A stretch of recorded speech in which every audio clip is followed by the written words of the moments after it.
Bien, hermanos, continuamos en la serie En Busca de la Piedad. Nos encontramos en este momento tratando ciertas cualidades del carácter cristiano que deben ser desarrolladas en nuestras vidas si en realidad deseamos ser piadosos.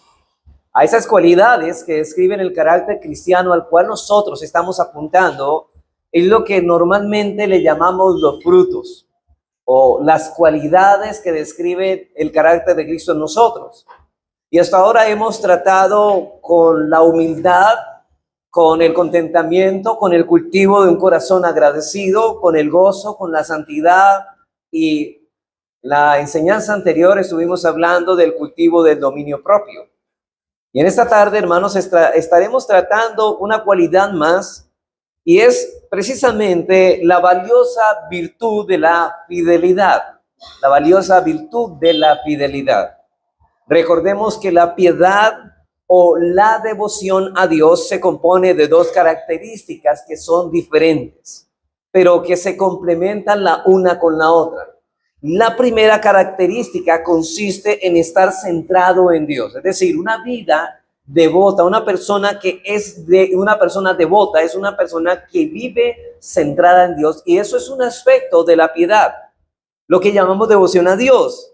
Pero la segunda es ser semejantes a Dios, lo que llamamos el carácter cristiano. Una vida centrada en Dios, lo que llamamos devoción a Dios, y las cualidades del carácter cristiano desarrollándose en nosotros. El carácter piadoso o cristiano fluye de la devoción a Dios. Es decir, una es lo que hace que emane esas cualidades que se desarrollen en nuestras vidas. Es decir, si no tenemos una vida de devoción, no podremos desarrollar aquellas cualidades que nos hacen más como Cristo. Y el carácter piadoso entonces fluye de la devoción a Dios y confirma de forma práctica la realidad de esa devoción. ¿Te acuerdas que hablábamos que la piedad, que la piedad es la devoción en acción? Precisamente por eso hablamos que la piedad, la devoción a Dios, confirma de forma práctica la realidad de esa devoción. Así que la devoción a Dios es donde surge la conformidad al carácter de Cristo, y esta conformidad del carácter de Cristo es la evidencia práctica de una vida centrada en Dios. Usted, por ejemplo, me quiere decir, manifestar realmente si usted vive centrado en Dios es porque usted se está pareciendo a Él. Si hay una vida que se enfoca y tiene una devoción hacia Dios, esto traerá como resultado una vida conforme a la imagen de ese Dios en que vivimos centrados.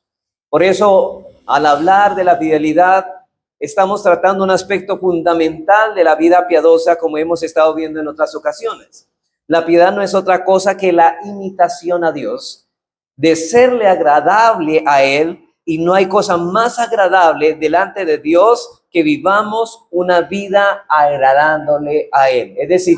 Es decir, hermanos, si ustedes quieren vivir agradando a Dios, deben imitar a Dios. Y si imitamos a Dios, estamos agradándole a Él. No se trata simplemente, hermanos, de una norma de conducta externa, como muchos piensan, o como pensaban también los fariseos, sino más bien de algo profundo. De hecho, la palabra fariseo viene de la palabra hebrea hasidim, que significa los piadosos. Ellos se hacían llamar piadosos, pero ¿cómo era su vida? Simplemente era una conducta externa, pero divorciada de un cambio interior. Por eso el Señor le llamaba sepulcros blanqueados, que por fuera eran hermosos en su apariencia, pero que por dentro era podridumbre. Así que nosotros debemos vivir en consonancia de lo que estamos centrados en Dios, y una manifestación en nuestros actos de que estamos imitando a Dios. Así que si no se trata de algo profundo, y Dios nos dice en su palabra, sed santos, porque yo soy santos. Él es nuestro modelo y nuestro patrón de santidad. Crecer en santidad y en piedad no es otra cosa que conformarnos cada vez al carácter santo de Dios. Y una de las características que identifican a Dios es precisamente su fidelidad. Ahora, si Dios es fiel, nosotros debemos imitarle a Él para agradarle. Entonces nos llama a que nosotros también seamos fieles como Dios es fiel.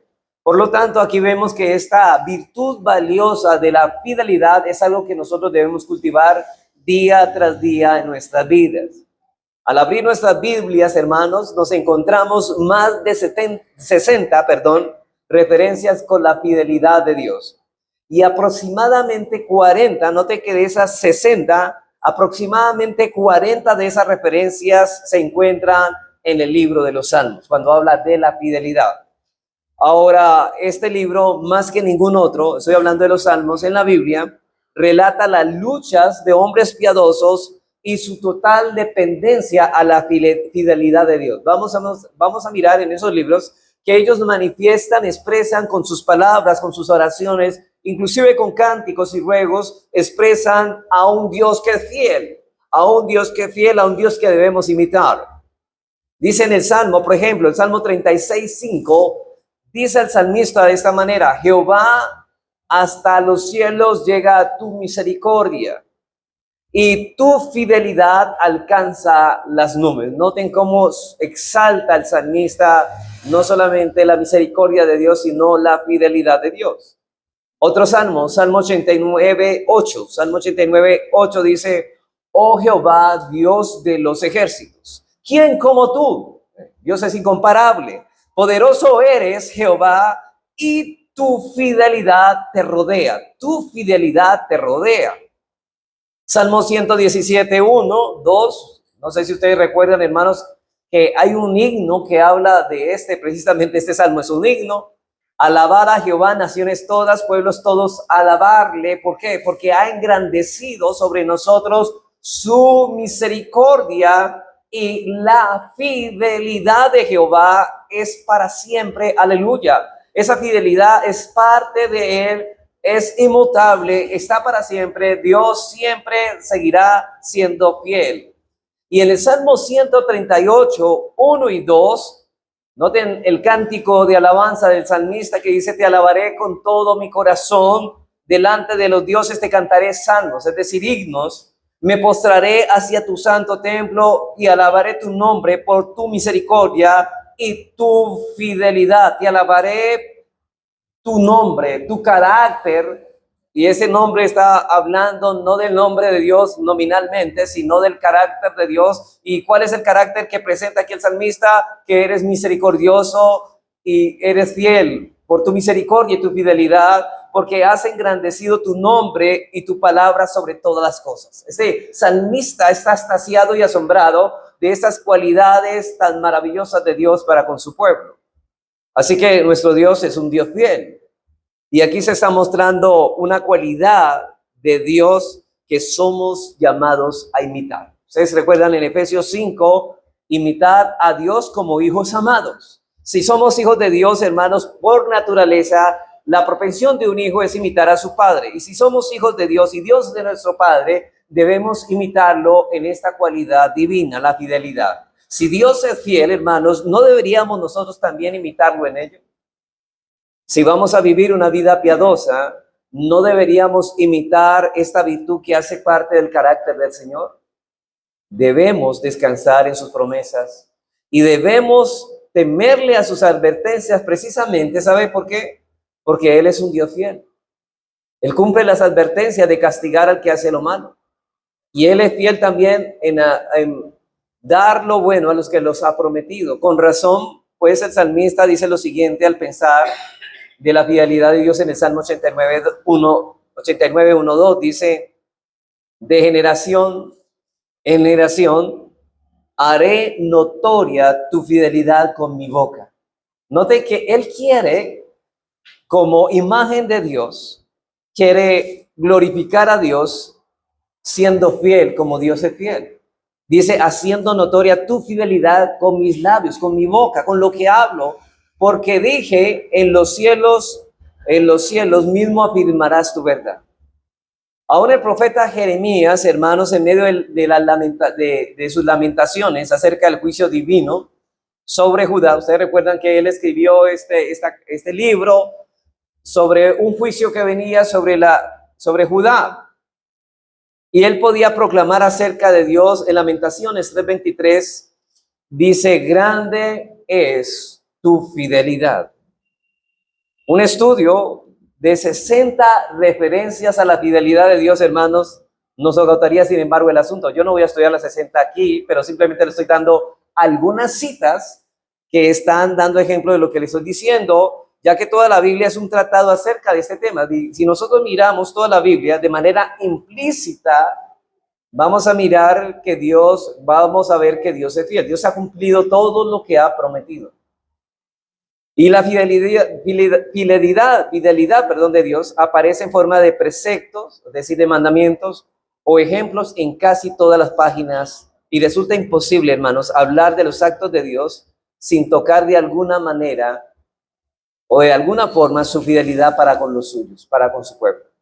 Ahora bien, hermanos, en los esfuerzos que hacemos por llegar a ser semejantes al carácter de Dios, debemos asegurarnos que esta virtud de la fidelidad ocupe un lugar preeminente en nuestra escala de valores. ¿Qué estoy diciendo, hermanos? Que si algo debemos cultivar en nuestra vida es que seamos conocidos por hombres fieles y mujeres fieles. Hermanos, esta no es una virtud natural como lo indica el lamento de Salomón cuando dice en Proverbios 26, el pasaje que leyó el hermano.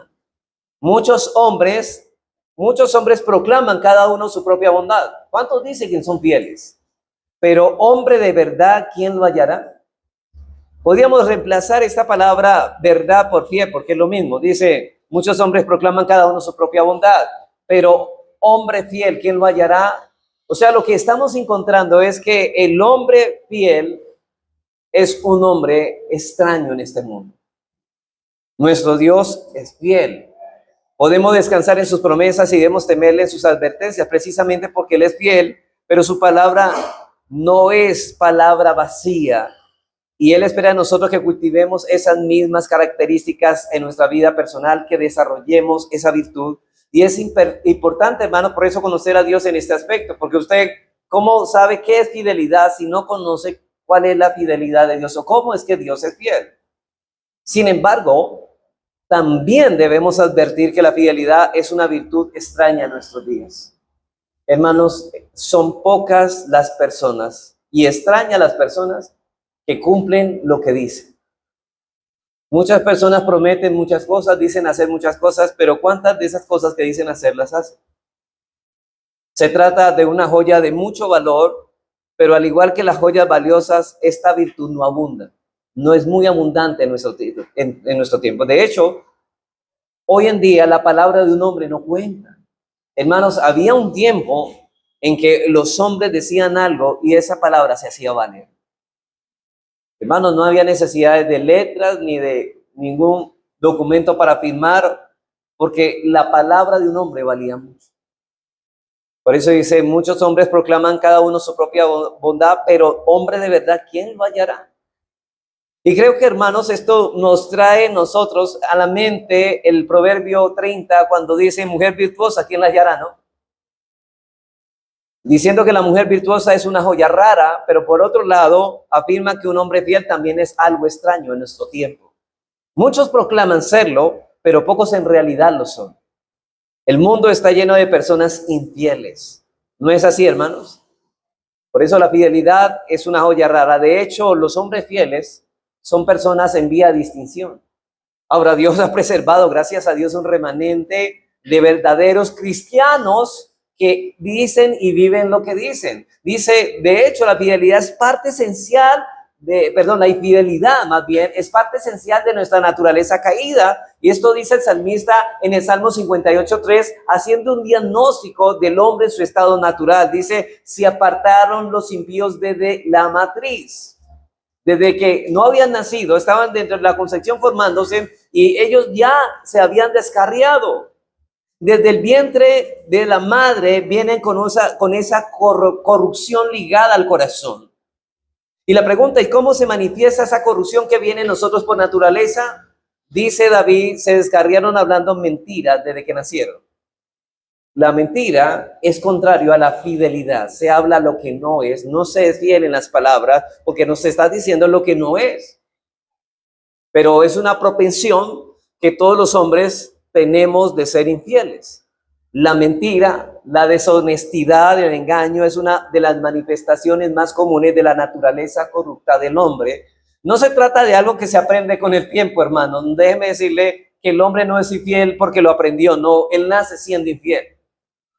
De hecho, él miente porque es mentiroso. Mentimos porque somos mentirosos. no se trata de algo que se aprende con el tiempo o porque la sociedad nos enseñó a mentir, como dice Jean-Jacques Rousseau, que dice que el hombre nació bueno y la sociedad lo corrompió. O sea que el hombre nació fiel, pero la sociedad lo volvió infiel. No, el hombre nace y desde la concepción, desde la matriz, es una persona infiel. Ahora, cuando me manifiesta esa infidelidad, dice aquí el salmista, él ya es infiel desde la matriz. Pero cuando manifiesta esa infidelidad, desde que nace. Los niños mienten desde que nacen. Así que venimos con ese chip programado para decir mentiras. Por eso es que nos cuesta decir la verdad, porque va en contra de nuestra naturaleza pecaminosa. Mire, a su hijo, hermanos, no hay que enseñarle a mentir. Salimos así desde el vientre de nuestra madre. Nadie les enseñó. Ellos vienen con ese chip. Y es por eso que la mentira será una de las primeras manifestaciones de maldad que aparecen en los niños. Nadie le enseñará a mentir, pero ellos vendrán con esa tendencia amarrada a sus corazones. Hermanos, nadie aquí puede levantar la mano y decir que nunca ha mentido en su vida. Yo si quisiera, ¿para qué lo voy a hacer, hermanos? Dígame, ¿quién de aquí no ha mentido en su vida? Sería más mentiroso, doblemente mentiroso, si levantara su mano. Así que la fidelidad es algo raro. Por cuanto pertenecemos a una raza caída que manifestará esa triste realidad que en ninguna otra forma, a través de la mentira, el engaño y la deshonestidad. Bien dice el pastor Greg Nichols, dice, la fidelidad requiere de una rara combinación. Y vamos a mirar cuáles son los componentes que demanda, si queremos ser fieles, ¿qué componentes deberíamos tener en cuenta? Bueno, dice él, la fidelidad requiere una combinación rara de autonegación. Autonegación. Es decir, Cristo había dicho, si alguien quiere en pos de mí, niéguese a sí mismo. Hay una autonegación si queremos ser cristianos. Si queremos ser cristianos, debemos imitar a Cristo y debemos ser fieles.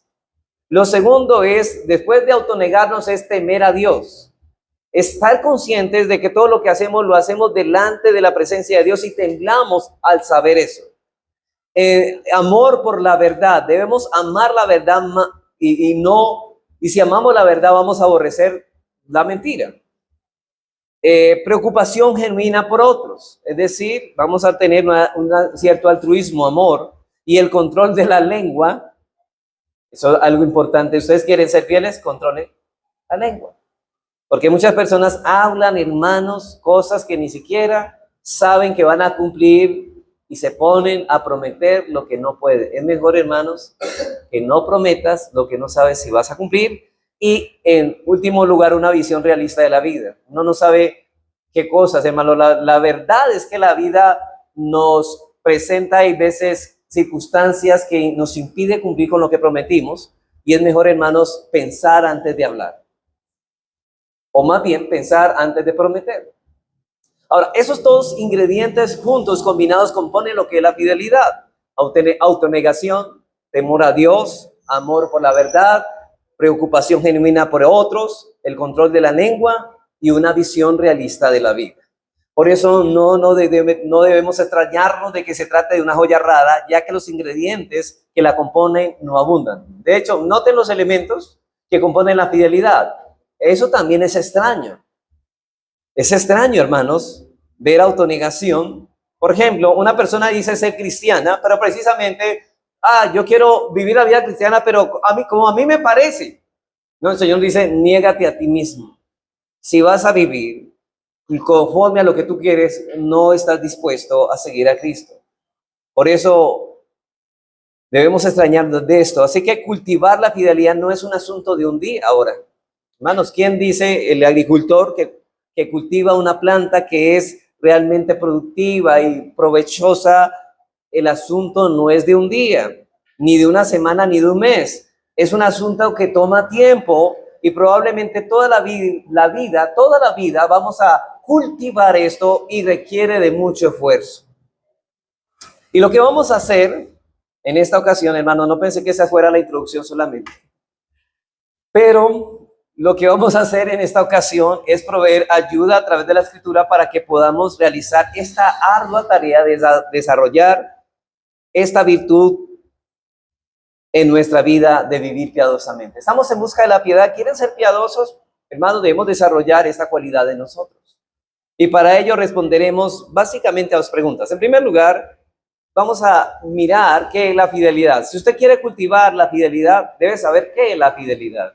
Y en segundo lugar, cuáles son los obstáculos más comunes para alcanzarla. Esos dos puntos es el tema de mi enseñanza. Entonces miremos en qué es la fidelidad. ¿En qué consiste realmente esta virtud? Bueno, si no tenemos una clara respuesta de este asunto o un concepto claro con respecto a esta pregunta, será muy difícil que podamos alcanzar la meta. ¿Cuál meta? Cultivar la fidelidad. Para entender en qué consiste esta virtud, la mejor manera de hacerlo es comenzar contrastándola con aquello que es opuesto a ella, para que podamos ver el contraste que es la fidelidad. Es decir, vamos a mirar su definición a manera de contraste. Y la fidelidad es lo opuesto, oigan a esto, es lo opuesto a ser una persona indigna de confianza. Si usted quiere ser si usted es una persona indigna de confianza, usted es una persona infiel, lo contrario a la fidelidad. O ser una persona dudosa es también una persona infiel. Es lo opuesto a ser un mentiroso, un irresponsable o un hombre deshonesto. En primer lugar, entonces voy a mirar que ser fiel es saber combinar bien la confiabilidad con la honestidad. Es saber combinar bien la confiabilidad con la honestidad. Alguien puede pensar, hermanos, que si una persona es confiable, es honesta. Siempre pensamos esto. Si esta persona es confiable, es honesta. Y si la persona es honesta, debe ser confiable. Pero esto no es cierto, porque estas dos virtudes no van siempre de la mano. Hay personas que son honestas, pero al mismo tiempo no son confiables. Son honestas en el sentido de que no tienen la intención de engañar. Sin embargo, no se puede confiar en ellas. ¿Sabe por qué? Porque son descuidadas, no honran sus compromisos o porque son despistadas. Es decir, ellas no pueden cumplir lo que prometen. ¿Por qué? Porque ellos son descuidados y no se esfuerzan en cumplir sus compromisos, no son disciplinados. Pero los fieles pueden combinar ambas cosas, ser confiables y ser honestos. Es de una persona, es decir, bueno, yo sé que yo voy a prometer eso, pero tengo que esforzarme para que estas cosas que yo he prometido se cumplan. Tengo que ser responsable. Es decir, hermano, yo les digo, vamos a tener 3 enseñanzas el día del domingo. La mañana una escuela, al mediodía, bueno, en la mañana un culto de adoración matutino, en la tarde otra enseñanza. Hermanos, pero yo debo saber que si yo quiero cumplir con lo que le estoy diciendo, debo proponerme una disciplina de poder llevar a cabo eso para poder cumplir. ¿Qué pasaría, hermanos, si yo llegara aquí, hermanos, no hay culto en la tarde porque no alcancé la prédica? Bueno, quizá el problema, hay cosas que son fortuitas, que se escapan, que son ajenas, pero en el caso de mi descuido, entonces, aunque esa persona, hermanos, dice ser honesta, realmente no es fiel. Pero los fieles pueden combinar ambas cosas. Son confiables y son honestos. Usted puede descansar en una persona fiel con la certidumbre de no ser defraudado, pero usted nunca podrá y deberá confiar en un hombre infiel. ¿Qué dice Proverbios 25:19 respecto a esto? Proverbios 25:19. Bueno, como diente roto y pie desconyuntado, es la confianza en el prevaricador en tiempo de angustia. Como diente roto y pie desconyuntado es la confianza en el prevaricador en tiempo de angustia. Aquí la palabra Reina Valera traduce prevaricador, significa literalmente infiel. Es como si dijera, es la confianza en el infiel en tiempo de angustia. Y aparece en el Antiguo Testamento en el contexto de la infidelidad conyugal. Así que también aparecen algunos de los profetas en el contexto de la infidelidad hacia el pueblo de Israel, hacia Dios. Y nuestro texto nos dice acerca de ese hombre infiel que no podemos confiar en el tiempo de angustia, que descansar en un hombre infiel es una locura. Es decir, hermanos, tratar de confiar en un hombre infiel en tiempos de necesidad es como tratar de comer con un diente roto. Usted no podrá comer. Usted va y dice, voy a comer, pero el diente lo tiene roto, no podrá comer bien. O es tratar de caminar con un pie descoyuntado. Tal vez usted se proponga, bueno, voy a irme caminando de tal lugar a tal lugar, pero tiene un pie descoyuntado, hermanos. ¿Qué es lo que, notoriamente, qué es lo que va a pasar? Bueno, que usted no va a poder llegar a la meta. ¿Y por qué? Porque tiene un pie descoyuntado. O sea que lo que está diciendo es, no confíe en ese pie porque tarde o temprano usted no podrá llegar a lo que dijo donde iba a llegar. Y lo mismo sucederá si cometemos la locura de confiar en un hombre infiel en momentos de necesidad. No podrá cumplir lo que este hombre prometió hacer. Y en este sentido general, el significado de la palabra infidelidad es un hombre deshonesto. Un hombre fiel es honesto y confiable. Pero ahora vamos a movernos a nuestra definición de un terreno más específico para poder contemplar esta virtud valiosa un poco más cerca. Hermanos, ya sabemos que el hombre fiel es confiable y honesto. O sea, él puede unir las dos cosas, confiable y honesto. Pero ahora consideremos 4 áreas específicas en las que se manifiesta esta confiabilidad.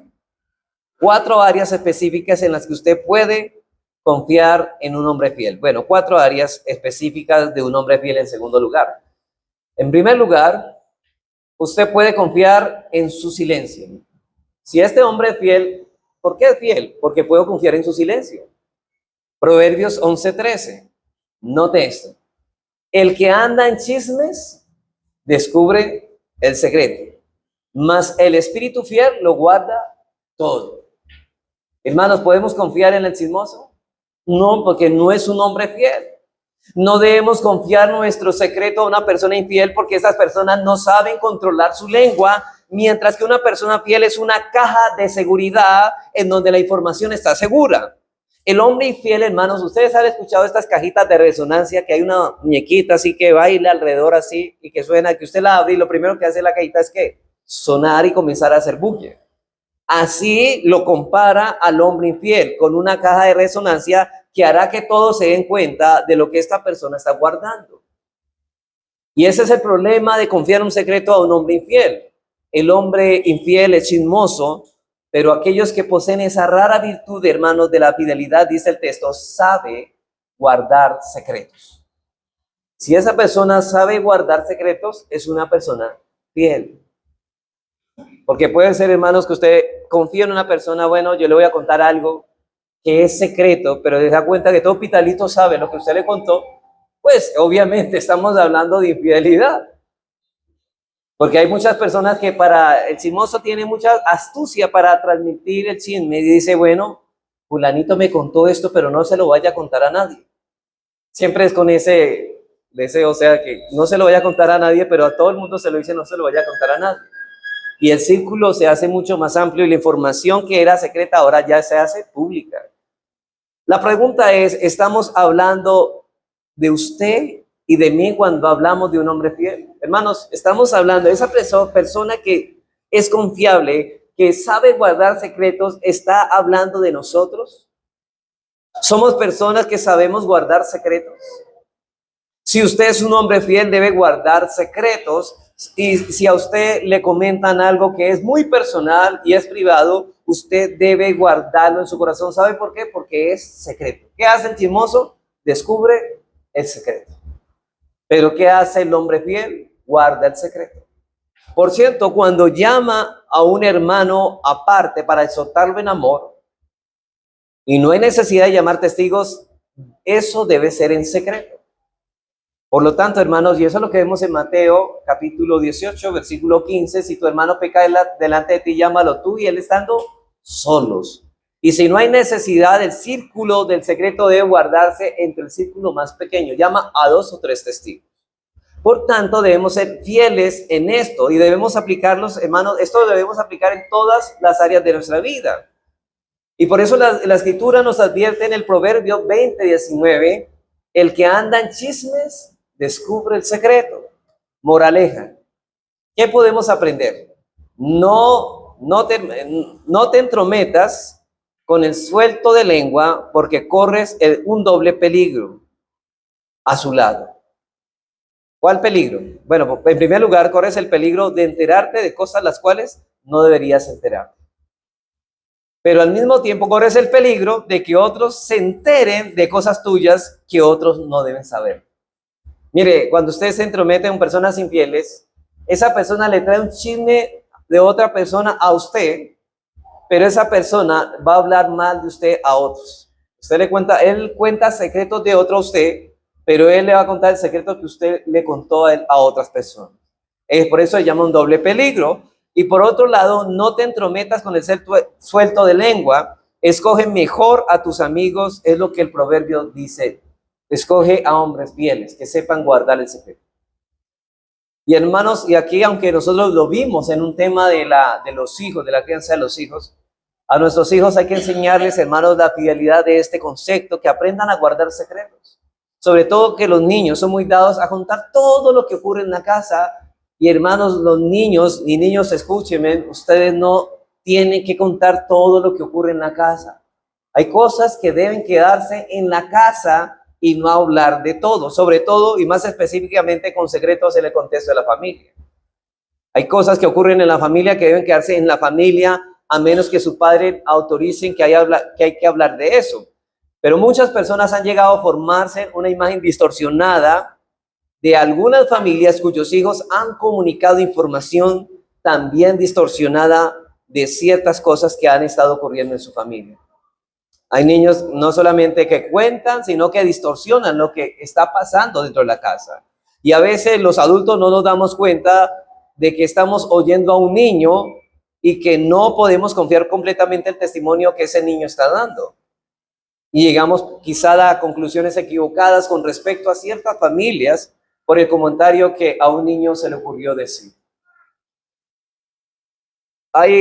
Recuerdo, hermano, una historia que ocurrió, eso se ocurrió en la vida real, de un niño que se sienta con su papá en la parte delantera de la iglesia, de la nave de la silla de la iglesia, y el niño, cuando el pastor bajó mientras cantaban los himnos, el niño miraba al pastor y se quedaba reparándolo.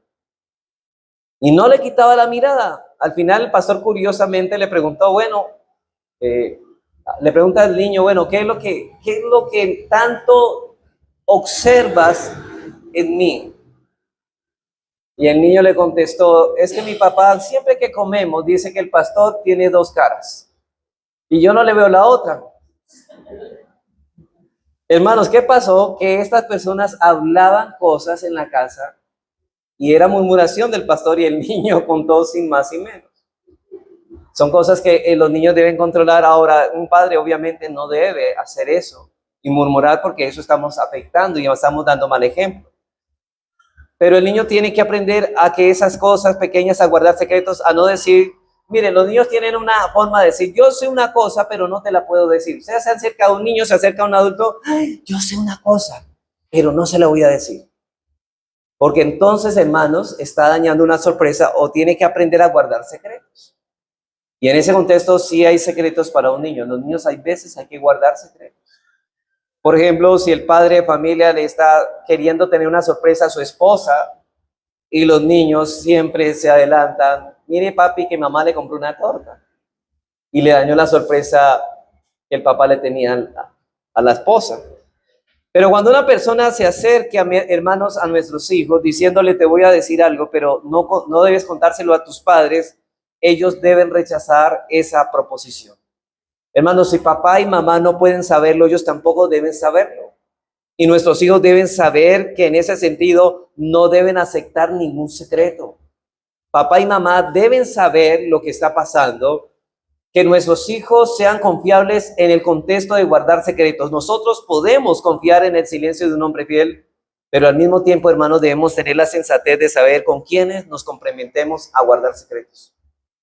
Ahora, hermanos, si llegara una persona aquí diciendo, a usted tengo un secreto, acaba de matar a una persona, obviamente eso no es para guardarlo, eso hay que denunciarlo, hermanos. Hay cosas que hay que guardar y hay cosas que hay que hablar. Y obviamente no vamos a dejar eso en impunidad.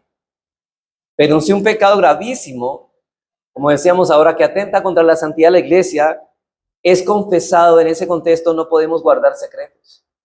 Ejemplo, la familia de Cloé el reporte que dieron a Pablo. Mire que ellos le informaron lo que estaba sucediendo en la iglesia. Y hermanos, en ese sentido, la iglesia deben ser los ojos de los pastores, porque ustedes se enteran de cosas que los pastores muchas veces no saben, y a veces de cosas graves que atentan contra la santidad y el testimonio de Cristo, y eso no podemos permitirlo. Hay cosas que debemos guardar, pero hay cosas que debemos hablar. No permitimos, hermanos, que cosas queden en la impunidad o en el secreto, y eso no es un chisme, eso es luchar por la santidad. Hermanos, chisme es cuando se comunica una información que no se debe dar, porque la persona que lo va a escuchar no necesita escucharla, no necesita saberla. Pero si alguien necesita, por el bien y por el cuidado de la iglesia, hermanos, debemos hablarlo. Por el honor del nombre de Cristo, hermanos, si está en juego la gloria de Cristo, debemos hablar. Pero eso no elimina lo que hemos dicho, hermanos. Usted puede confiar en el silencio de un hombre fiel. En segundo lugar, no solamente usted puede confiar en esto, sino también confiar en su promesa. Salmos 15:4. Habla aquí de un hombre fiel. Aquel a cuyos ojos el vil es menospreciado, pero honra a los que temen a Jehová. El que aún jurando en daño suyo, no por eso cambia. Este hombre fiel hace una promesa y se compromete con algo, y en el camino se da cuenta que esa promesa va a ser en su prejuicio, aún así cumple lo que ha prometido.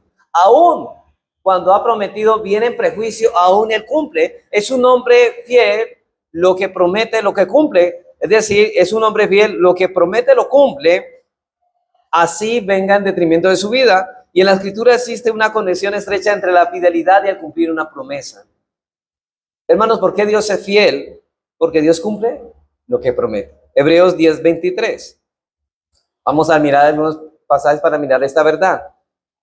Dice el autor de Hebreos: mantengámonos firmes sin fluctuar la profesión de nuestra esperanza. ¿Por qué? Porque fiel es el que lo prometió. ¿De quién está hablando? De Dios, que promete. Fiel es el que lo prometió. Así que mantengámonos firmes porque Él va a cumplir. Hebreos 11:11. Por la fe también la misma Sara, siendo estéril, recibió fuerzas para concebir y dio a luz aún fuera de tiempo de la edad, porque creyó que era fiel quien lo había prometido. Dios le había prometido a Sara que iba a tener un hijo. ¿Y sabe qué hizo Sara? Tomó fuerzas porque creyó que Dios lo cumpliría, porque Dios es fiel. Dios guarda su promesa, por eso podemos confiar en Él, y por eso mismo debemos temer no solamente en sus advertencias, no solamente en su promesa, sino también en sus advertencias. La gente se enfoca mucho, Dios es fiel en las promesas, pero ¿qué de las advertencias? ¿Qué de los juicios y castigos? Dios también es fuego consumidor. Él es amor, pero también es ira.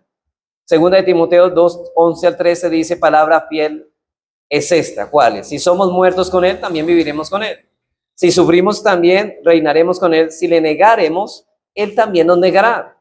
Si fuéramos infieles, Él permanece fiel. Él no puede negarse a sí mismo. Y yo sé que esto suena muy bonito para muchas personas. Ay, Dios, a pesar de que somos infieles, Él permanece fiel. Sí, permanece fiel para castigarte por tu infidelidad. Eso es lo que está diciendo.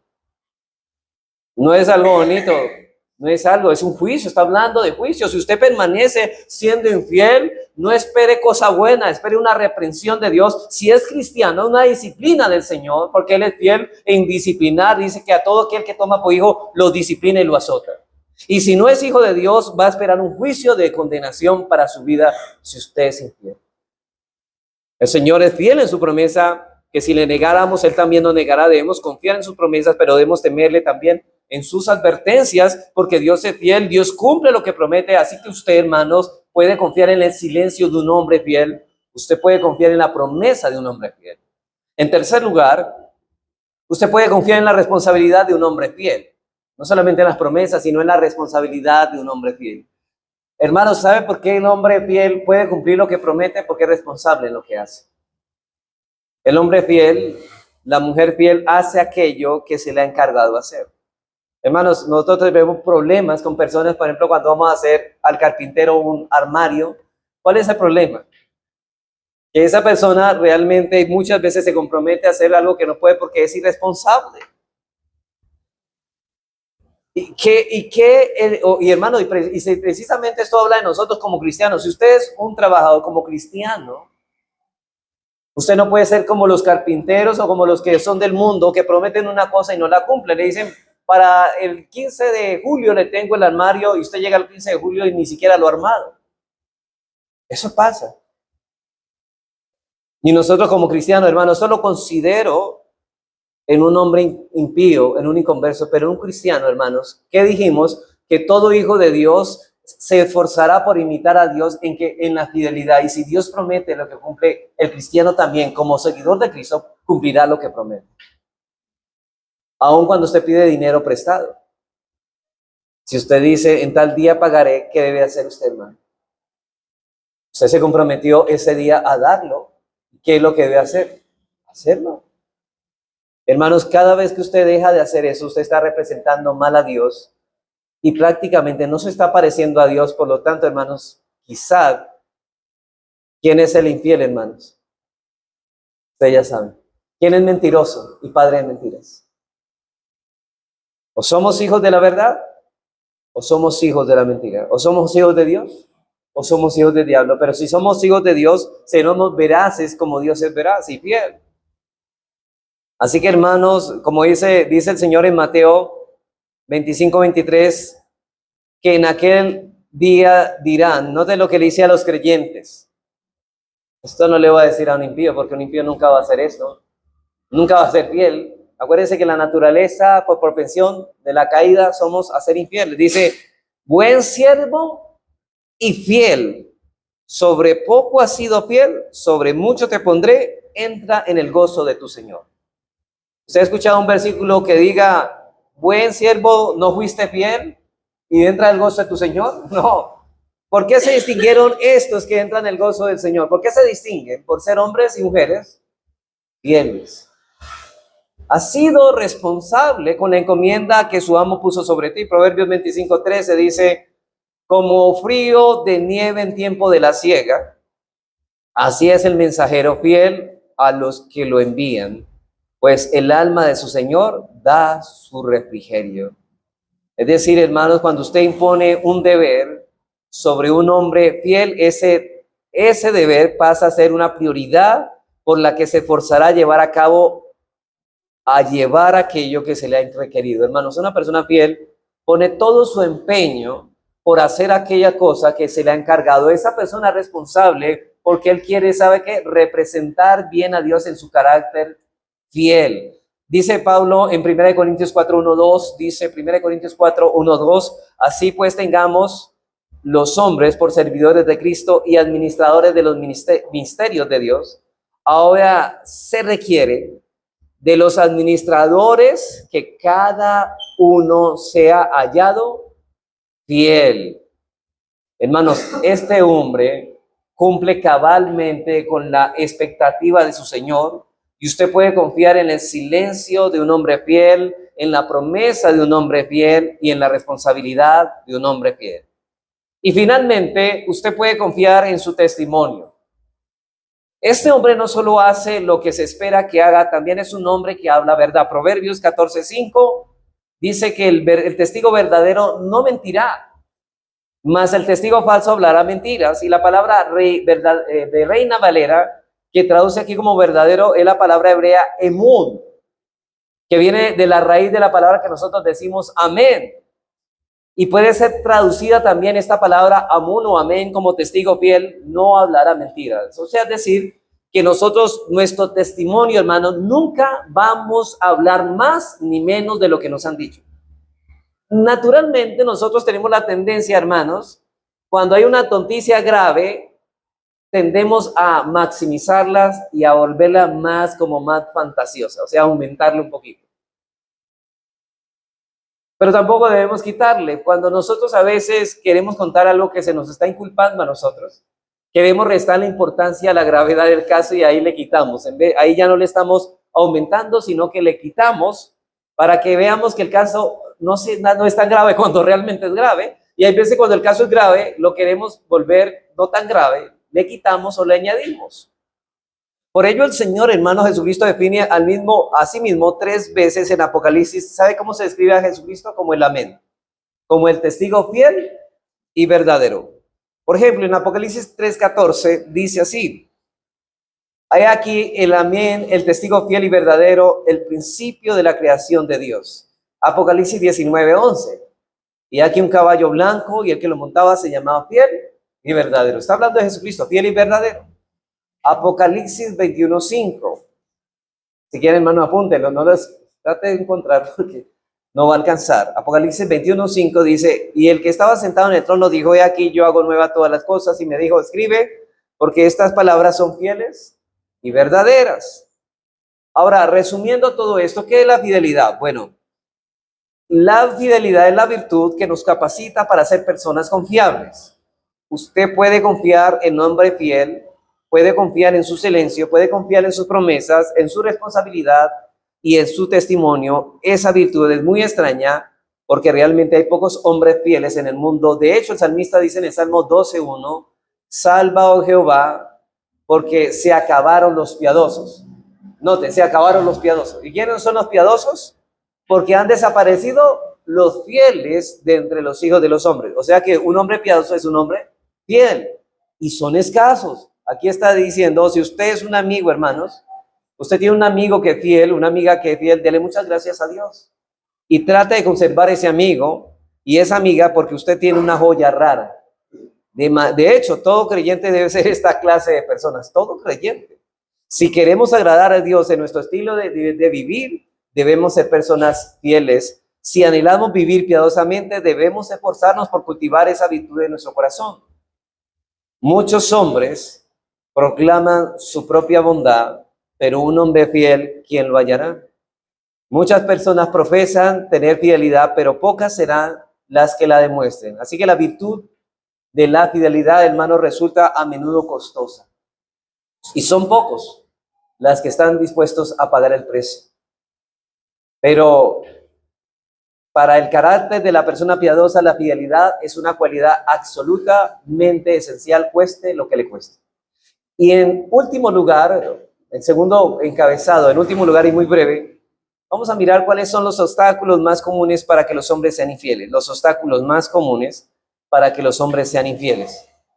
Número 1, en primer lugar, algunas personas son infieles porque son irrealistas en sus compromisos, son unos soñadores.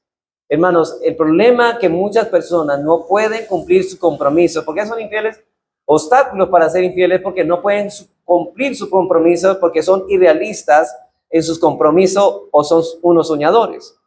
Hay personas que hacen demasiadas promesas sin tomar en cuenta sus limitaciones, hermanos. Tenemos un cierto tiempo, sus diversas ocupaciones, su horario, sus circunstancias, etcétera, porque a veces en el afán de ayudar a mucha gente, uno hace promesas, hermanos, que no puede cumplir.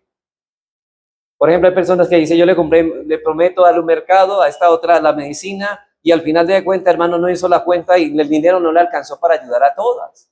Y son promesas que no se pueden cumplir porque somos irrealistas. Debemos ser realistas de lo que tenemos y el tiempo con que contamos. Y esto es imposible que las cumpla esta persona. Esa persona no podrían cumplir sus promesas aunque se esforzaran. Y el Señor Jesucristo da una clara advertencia contra esto en una ocasión. Y aunque el contexto que usa la parábola aquí es muy específica, sin ningún problema podemos aplicar a la enseñanza en el sentido aún más general. Por ejemplo, en Lucas 14, 25, 33, estoy hablando de estas promesas irrealistas. Mire lo que dice: grandes multitudes iban con él, y volviéndose les dijo: si alguno viene a mí y no aborrece a su padre, madre, mujer e hijos y hermanos y hermanas, y aún también su propia vida, no puede ser mi discípulo. Y el que no lleva su cruz y viene en pos de mí, no puede ser mi discípulo. Porque ¿quién de vosotros, queriendo edificar una torre, no se sienta primero y calcula los gastos a ver si tiene lo que necesita para acabarla? No sea que después que haya puesto el cimiento y no pueda acabarla, todos lo vean y comiencen a hacer burla de él, diciendo: este hombre comenzó a edificar y no pudo acabar. ¿O qué rey al marchar la guerra contra otro rey no se sienta primero y considera si puede hacer frente con 10,000 al que viene contra él con 20,000? Y si no puede, cuando el otro está todavía lejos, le envía una embajada y le pide condiciones de paz. Así pues, cualquiera de vosotros que no renuncia a todo lo que posee no puede ser mi discípulo. Y ustedes dicen, bueno, ¿en qué aplica eso a lo que estamos viendo? Bueno, no prometas, hermanos, sin calcular primero si tú puedes cumplir tus promesas. Porque serás tenido por un hombre infiel porque no tuviste digámoslo así, la prudencia de saber y calcular si podías cumplir con eso que prometías. Los políticos generalmente tienen mucho problema en esta área, ¿no? Prometen lo que no pueden cumplir. Por ejemplo, vamos a hacer un puente elevado del Amazonas hasta el Golfo de la Guajira. Obviamente eso es imposible. Vamos a acabar con la pobreza, hermanos. Eso es irrealista, nunca podremos acabar con la pobreza. De hecho, el Señor Jesucristo dice que a los pobres siempre los tendréis entre vosotros. Hermanos, el hombre fiel es realista en sus compromisos. Antes de comprometerse, calcula y podrá honrar su palabra. La pregunta es, ¿por qué algunas personas son infieles? Porque son irrealistas en sus compromisos. Pero en segundo lugar, no solamente este asunto, en segundo lugar, algunos hombres son infieles porque son desorganizados y descuidados. Son muy desorganizados en su vida. Muchas personas prometen con la mejor intención de cumplirlas, pero no pueden hacerlo porque su vida es un caos. No poseen organización de ningún tipo. Ese tipo de personas generalmente tiene problemas de que habla primero y piensa después. Y su vida es un caos y nuestro Dios es un Dios ¿de qué? De orden. Nuestro Dios es un Dios de orden y es un Dios fiel. ¿Y por qué de orden es fiel? Porque Él vigilará que sus promesas se cumplan al pie de la letra. Dice el Señor Jesucristo en Mateo 5:17, no penséis que he venido a abrogar la ley y los profetas. No he venido para abrogar, sino para cumplir. Porque de cierto digo que hasta que pase el cielo y la tierra, ni una jota, ni una tilde pasará de la ley hasta que todo se haya cumplido. Mire la fidelidad, todo se haya cumplido. Y Él sabe que eso se cumplirá. Dios puede hacer eso. Ahora bien, hemos dado dos razones que tratan de la benevolencia al hombre infiel. Es un hombre que tiene una buena intención, pero por otro lado es un soñador y por otro lado es desordenado. Pero noten que en estos dos asuntos la intención es buena, ¿cierto? El querer ayudar. Pero el problema es que él es irrealista, el problema es que él es desordenado. Pero la verdad es que muchas personas son infieles, no por estas dos razones que hemos mencionado solamente, sino porque son egoístas, son egocéntricos e inescrupulosos. En tercer lugar, entonces, algunos hombres son infieles e inescrupulosos. Hermanos, estas personas no se preocupan si al romper un compromiso o al no cumplir su palabra otros salen maltratados. A ellos no les importa. Usted ha visto a esas personas que prometen y debido a su promesa muchas personas han sido comprometidas, han sido afectadas y esas personas ni les inmuta nada, no les pasa nada, no se preocupan. También tienen, hermanos, inconvenientes en decir, esa persona no tiene un inconveniente en decir una mentira con tal de obtener algún tipo de beneficio, por eso son infieles. Personas, hermanos que se hacen pasar por lo que no son y se llaman cristianos. Por ejemplo, cuando los visitan en el Sitben, hacen que se van a una casa que no es de ellos para que los pongan en un estrato bajo. Un cristiano, no, eso no es una persona fiel. Esa persona está mintiendo para ganar algún beneficio. Esa persona es egocéntrica, está pensando en su propio bien, pero no está buscando en la gloria de Dios. Porque son egocéntricos e inescrupulosos. Viven tan centrados en sí mismos que no tienen cuidado de ser honestos, en ser engañadores, si eso significa de algún modo obtener beneficios personales. Y hay personas, hermanos, que les gusta hacer fraudes para siempre buscar un provecho. Y las personas infieles son deshonestas, mentirosas, y son deshonestas y mentirosas porque son egoístas, porque viven para sí mismos. Y la Escritura no se limita a atacar la mentira fuertemente, hermanos, sino que también nos lleva de la mano a la fuente misma donde se origina este pecado para que podamos atacarlo de raíz. Y por último, hermanos, ¿por qué las personas mienten? Bueno, por tres razones. En primer lugar, las personas mienten para herir a otros. Las personas les fascina, o sea, cuando esas personas quieren herir, mienten. Ese énfasis primario de la Escritura, por ejemplo, la primera mentira surgió en el contexto de Satanás mintiendo ¿a quién? A Adán y a Eva para arrasar en su perdición a toda la raza humana. El diablo es mentiroso y aborrece al hombre. ¿Por qué lo aborrece? Porque si aborrece a Dios, aborrece a la imagen de Dios y el hombre es imagen de Dios. Y la primera mentira surge en el contexto de hacerle daño a otro. Por eso la mentira, por eso la esencia del noveno mandamiento es hablar una mentira en perjuicio de otro. Por eso el Señor Jesucristo dice en Juan 8:44 que el diablo es mentiroso y homicida. Noten que una cosa es decir, hermanos, cuando la Biblia dice que homicida no es el que le quita la vida con un arma al otro, sino el que pronuncia palabras hirientes. Y cuando miente para herir a otros, esa persona, ¿sabe cómo le llama la Biblia? No solamente le llama mentiroso, es un homicida.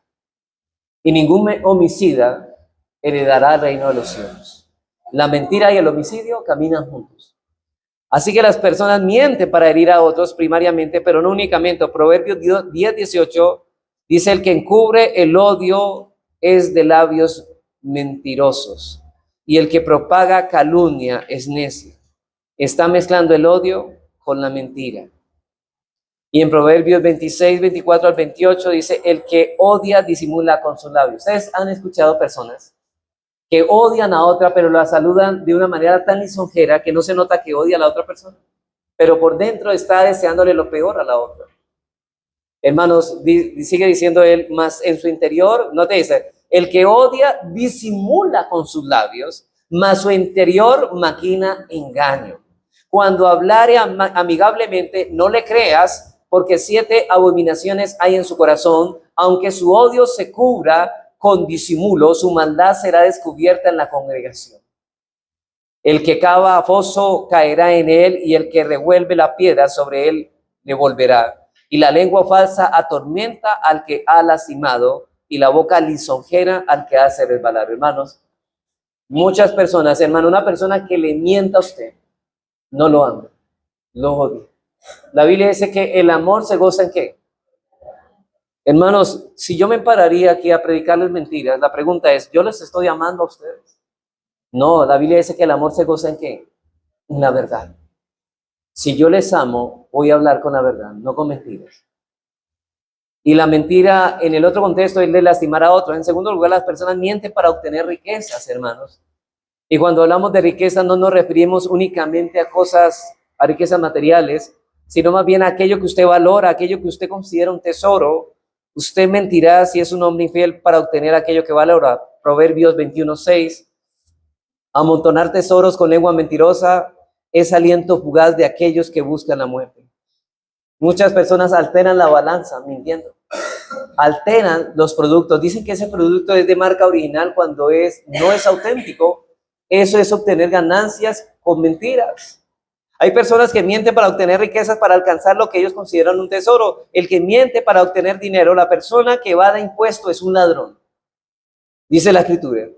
Hermanos, la persona que evada impuestos es un ladrón, dice la Escritura. Y una persona que miente para evadir impuestos sobre la renta está manifestando, o que miente o en cualquier contexto ese es su tesoro. Es decir, eso es su tesoro. Su dinero es su Dios y están atrapados en una cárcel. Otros lo hacen para obtener fama y prestigio, por eso mienten. Por eso hermanos, tratan de impresionar a todo el mundo, y como no pueden impresionar con lo que son, tratan de aparentar lo que no son. Muchas personas viven de la apariencia mostrando lo que no son, y eso también es una persona infiel, mentirosa. No anhelan el dinero, las cosas materiales, pero anhelan la fama y anhelan el prestigio. Y otros mienten simplemente para salirse con la suya. No están necesariamente detrás del dinero, detrás de la fama, pero están detrás del mando. Es decir, les gusta mandar, manipular, ganar influencia. Ya ellos aman estar al cargo. A estas personas les gusta jugar a que son Dios, y él cree que su palabra puede cambiar el curso de las cosas. Así que algunas personas mienten para herir, en segundo lugar, para obtener riqueza. Y en tercer lugar, otros mienten para cubrir sus pecados. Proverbios 28:13, el que cubre sus pecados no prosperará, más el que los confiesa y se aparta de ellos hallará misericordia. Esta persona, para terminar, en el plano espiritual, quiere aparentar lo que no es, o simplemente quiere evadir el castigo. Y los niños siempre caen en esta trampa, ¿no? Hermanos, ¿qué hace un niño cuando le estamos preguntando qué has hecho? Ellos tratan de mentir para evitar ¿qué? El castigo. Y los adultos también infieles son así, quieren evadir el castigo de los padres y por eso mienten de modo que cometen doble pecado, mentira y desobediencia. Así que la falta cometida y el intento mentiroso de encubrir el pecado debería ser castigado 2 veces, hermanos. ¿Qué pasaría si un niño no solamente cometió algo malo, sino que miente? ¿Sabe cuántas veces debe disciplinarse? 2 veces. 2 veces si lo descubren por la falta que hizo, por la mentira que dijo. Para concluir entonces, hermanos, entonces esta es la raíz de la mentira. La realidad de lo que la mentira es. Mentimos para herir a otros, mentimos para obtener riquezas, mentimos para encubrir nuestro pecado. Y hermanos, no debemos ser así, porque cualquiera que dice el Señor, ustedes son de vuestro padre el diablo, porque los deseos de vuestro padre el diablo queréis hacer. Es decir, cada uno imita a su padre. Si somos hijos de Dios, ¿a quién vamos a imitar? Obviamente a Dios. Pero los hijos del diablo vivirán infieles porque ellos imitan a su propio padre. Nosotros somos de Dios y a Dios imitamos. Hermanos, que Dios nos ayude para poder desarrollar esta virtud en nuestros corazones. Vamos a orar.